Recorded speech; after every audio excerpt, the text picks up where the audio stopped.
पता है board exams के बाद ना आज डर लग रहा है मुझे। क्यों? Are you mad? तेरा फर्स्ट एपिसोड ही सुपर रॉकिंग होने वाला है और तेरे फर्स्ट एपिसोड से ही तेरा शो रेट करेगा। भगवान करे ऐसे ही हो, वरना मालविका तो तैयार बैठी है सारा ब्लेम मुझ पर डालने के लिए। मुझे तो लगता है मेरा शो फेल ही होगा। तो बैठे रहने दे उसे, इंतजार में ही ना उसने बूढ़े हो जाना है, क्योंकि एनीवेज तूने उसे चांस ही नहीं देना अपने फेलियर का, करेक्ट? तो तू चिल कर, और तू कोई एग्जाम नहीं दे रहा है, तू बस अपना एक्सपीरियंस शो ऑफ कर, ओके? तो नाउ स्माइल।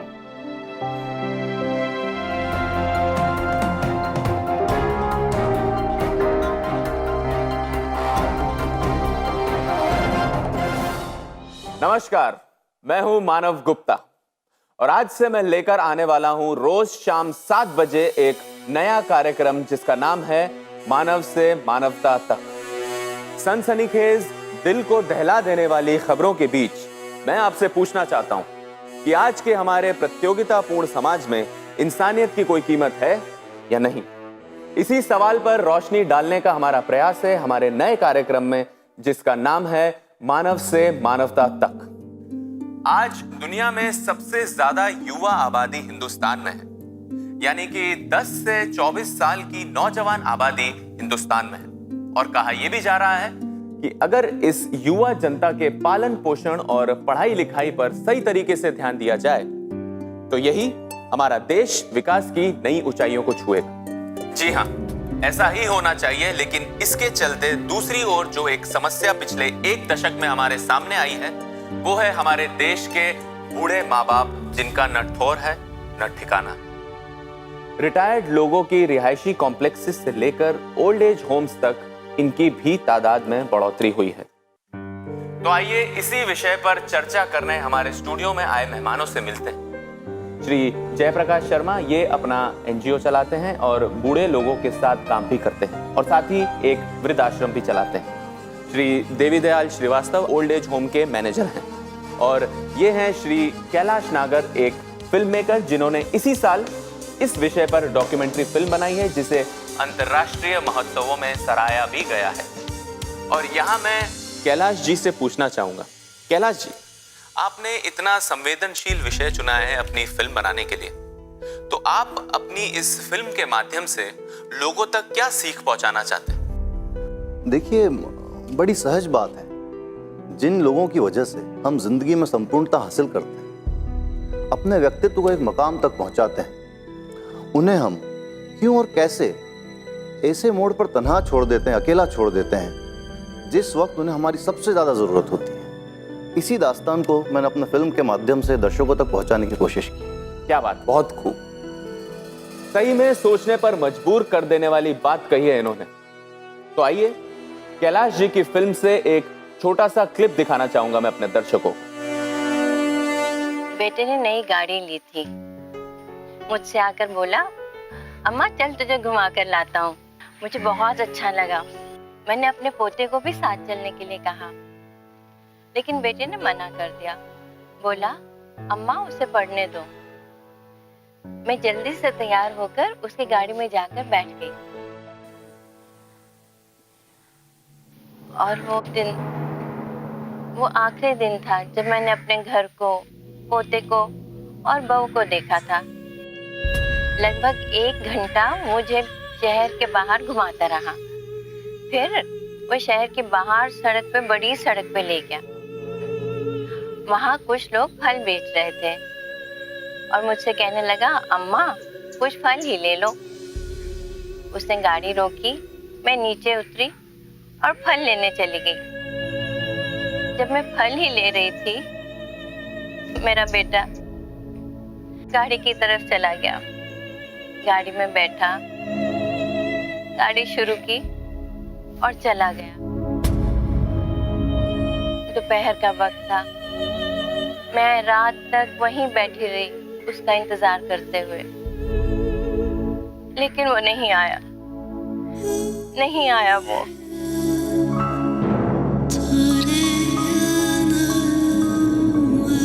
मैं आज भी उसका इंतजार कर रही हूँ।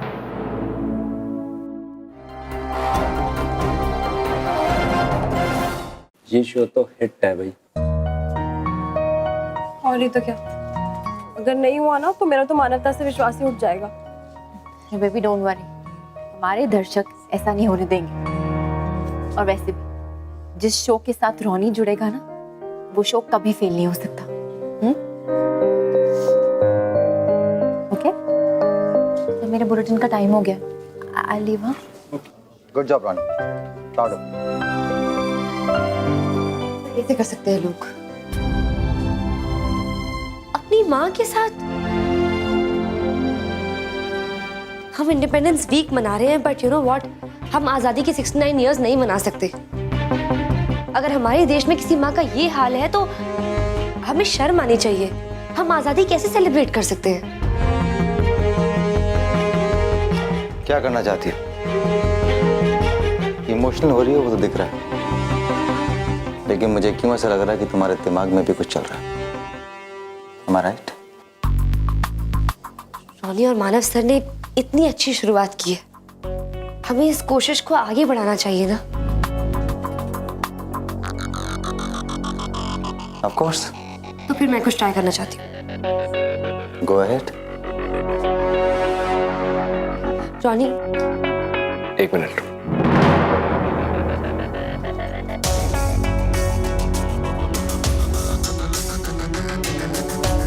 जितना मैं तुझे जानता हूँ ना, तेरे सवालों के सारे जवाब इस शीट में, हमारे प्रोग्राम्स की डिटेल्स।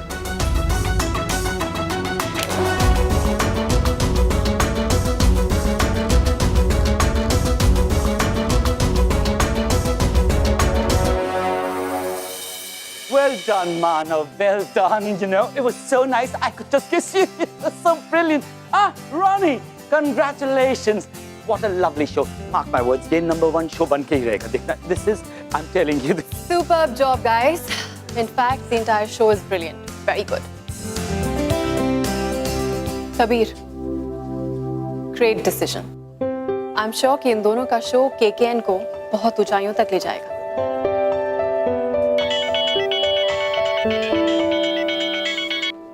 Excuse me.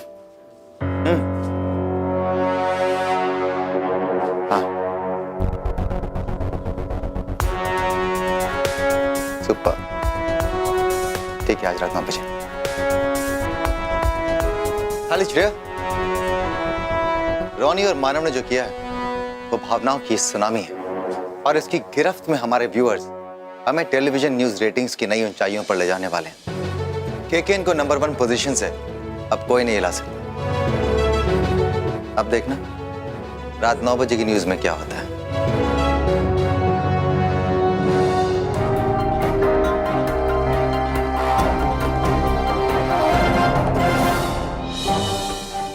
ब्रेक के बाद आपका फिर से स्वागत है। आज केकेएन पे 7 बजे हमारा नया प्रोग्राम मानव से मानवता तक शुरू हुआ। आज का पहला विषय था हमारे देश में वृद्धों यानी बुजुर्गों की क्या दशा है, खास तौर पर उन बूढ़े माँ बाप की जिनके बेटे बेटियों और परिवार ने उन्हें जीवन के इस अंतिम पड़ाव पर छोड़ दिया। हम इस साल इस महीने अपना 69वां स्वतंत्रता दिवस मना रहे हैं। जरा सोचिए, आजादी के क्या मायने रह गए होंगे उन बूढ़े लोगों के लिए जो इस आजाद देश की आजाद जनता के लिए अब बोझ बन गए। 7 बजे के अपने प्रोग्राम में हमने एक डॉक्यूमेंट्री का अंश दिखाया था जिसमें एक 69 साल की वृद्ध महिला फूलवती देवी जी से हमने उनकी व्यथा सुनी थी, जिनके बेटे ने उन्हें 7 साल पहले छोड़ दिया था। केकेएन की सीनियर जर्नलिस्ट अनन्या कश्यप फूलवती देवी जी के बेटे की खोज में निकली। आइए देखते हैं उन्हें क्या मिला। मैं इस वक्त गाजियाबाद के एक मकान में हूँ। ये वही मकान है जहाँ श्रीमती फूलवती देवी जी 45 साल पहले शादी करके आई थी। जी हाँ, फूलवती जी वही औरत है जिन्हें हमारे दर्शकों ने आज 7 बजे के शो मानव से मानवता तक में देखा था। अब हमारे साथ मौजूद है उनके सुपुत्र श्री हरिलाल जी और उनकी धर्मपत्नी नीलिमा। आपने अपनी माँ को आज न्यूज में देखा, क्या कहना चाहेंगे आप? मैं अपनी अम्मा से माफी मांगना चाहता हूँ और आपके सभी दर्शकों से भी माफी मांगना चाहता हूँ और आपसे भी माफी मांगता हूँ। बहुत ही बड़ा पाप हुआ है हमसे। अरे लानत है हम पे। हम सबके सामने हमारी माँ समान सास से माफी मांगते हैं। मैं कभी ये बर्दाश्त नहीं कर पाती अगर मेरी अपनी माँ के साथ मेरे भाई या भाभी ने ऐसा कुछ किया होता।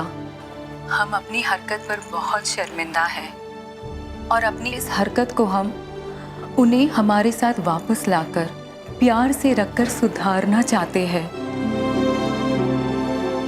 Over to you Kabir. Thank you Ananya, आप निश्चिंत रहिए, हमारी संवाददाता खुद अम्मा से उसके बेटे को मिलवा कर रही। लेकिन समस्या बड़ी है और बढ़ रही है। जरूरत है हमें हम सबको ये प्रण लेने की कि हम इस समस्या को और बढ़ने नहीं देंगे। बात को समझना मुश्किल नहीं है, अक्ल बढ़िया भैंस, बस वही तो समझना है। माँ बाप की जिम्मेदारी इतनी भारी नहीं हो सकती कि निभाई ना जाए। मत भूलिएगा, जिस देश की आजादी हम मना रहे हैं वो देश अपने आप नहीं चलता, हम चलाते हैं। अब अगर हम देश की जिम्मेदारी उठा सकते हैं तो ये कैसे हो सकता है कि हम माँ बाप की जिम्मेदारी नहीं उठा सकते? अगर सोचेंगे तो जरूर उठाएंगे। इसी उम्मीद के साथ कि आजादी की लहर यूं बहे कि सिर्फ आजाद होने का नहीं बल्कि इंसान होने का भी गर्व हो। कौन है सच्चा नायक, पूछा भारत माता ने। गांधी, नेहरू, पटेल तीनों बोले एक स्वर में, सच्चा नायक वो है जिसने आजादी के साथ साथ मिली जो जिम्मेदारी है वो संभाली। इसी सोच के साथ इजाजत। जिंदाबाद। जय हिंद। जय हिंद। जय हिंद। तू कॉलेज क्यों नहीं गया? क्यों बंक किया कॉलेज? किससे पूछ के बंक किया तूने? मेरी मर्जी। ये क्या बात होती है? What do you mean मेरी मर्जी? माँ ये क्यों नहीं गया आज कॉलेज? आज उसके कॉलेज में फाउंडर्स डे है, छुट्टी है, बंक नहीं मारा है उसने। और बार बार उसे क्यों ताने मारती रहती हो तुम? हाँ, बच्चा है, बच्चों के साथ कभी कभी प्यार से बातें कर लेनी चाहिए अनन्या। और अच्छे मार्क्स ला रहा है ना वो एग्जाम में, इससे बेहतर लाएगा। सबको अपनी तरह मत समझो तुम। हाँ, अभी चुपचाप ब्रेकफास्ट करो। इना, चलो बैठो। पहले उसके बेटर मार्क्स आए, इससे भी बेटर आ सकते हैं, इसीलिए बोल रही हूँ मैं उसे। आपको पता है कितना कंपटीशन बढ़ गया बाहर? आप बाहर निकल के देखो। बस आज के लिए बहुत हो गया, अभी साइन ऑफ कर। साइन ऑफ कर? क्यों? तुम्हें क्या लगा लोगों का मुंह बंद करना सिर्फ तुम जानती हो? हाँ? नहीं रोनी भैया, हम 11 बजे से पहले उस ओल्ड एज होम नहीं पहुंच सकते। रोनी, उसको पूछो कि हमें कब और कहाँ ट्रीट दे रहा है, और बताया भी नहीं कि प्रोड्यूसर बन गया है। इतनी बड़ी बात पूछो। हाँ रोनी भैया, माँ पूछ रही है कि ट्रीट कहाँ दे रहे हो प्रोड्यूसर बनने की। हाँ है ना? ऑफिस में हम सब बहुत खुश हैं। पता है, जब से श्रेया आई है ना, सब लोगों के साथ में अच्छा हुआ है। सबको अपनी कैपेबिलिटी, अपनी कैपेसिटी, अपने एक्सपीरियंस के बेसिस पे कुछ करने को मिल रहा है। वो ऑलरेडी सबको इतनी अच्छी तरह समझती है, सबको इतनी स्पेस दे रही है वो। सही कह रही हो तुम। समझदार है, सलीके वाली है, ग्रेशियस है, सब कुछ तो है उसमें। ऐसा क्या हुआ होगा जिसकी वजह से उन दोनों को अलग होना पड़ा? सोचने वाली बात है ना।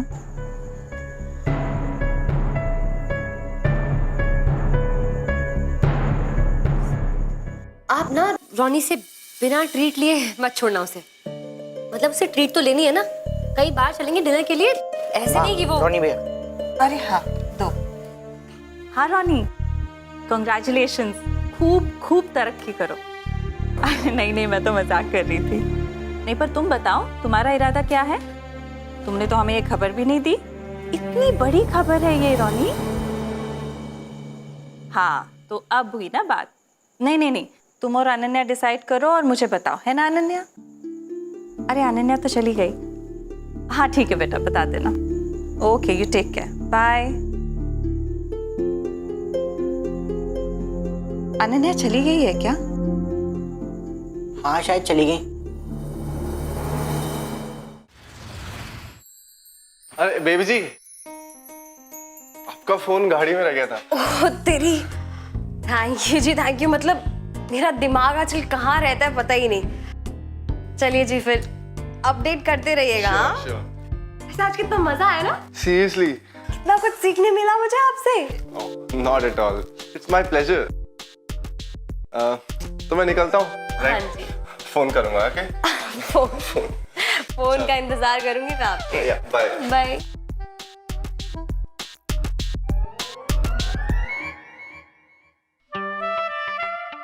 कौन है ये बंदा?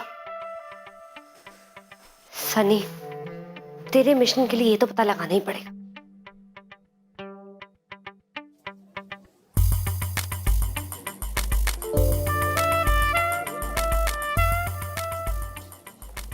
हाय hi, good morning baby. Good morning Ananya. So what's up? वो बॉयफ्रेंड? आय हाय अनन्या जी, कहाँ मेरी किस्मत में बॉयफ्रेंड शॉयफ्रेंड। वो तो प्रोडक्शन वाला बंदा था, मतलब ऐसे न्यूज दे देता है मुझे। कभी दिल्ली में फिल्म की शूटिंग हुई तो बता देता है। अच्छा, मतलब प्यार शार का तो कोई मामला नहीं है। प्यार व्यार का मामला तो बड़ा ही एक्सपेंसिव होता है जी, मुझसे तो नहीं होगा। सच्ची?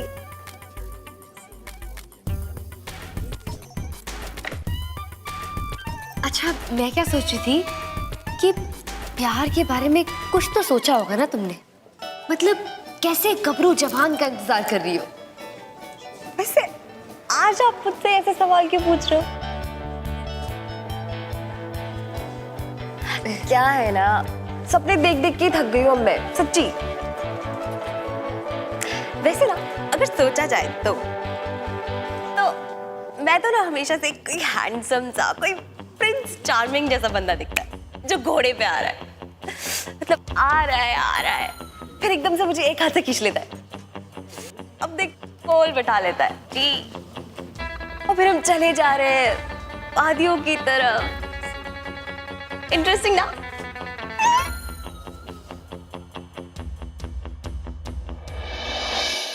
जाने से पहले माना कि गुलामी में कोई जीना नहीं चाहता है, लेकिन क्या आजादी में जीने का सलीका सभी को आता है?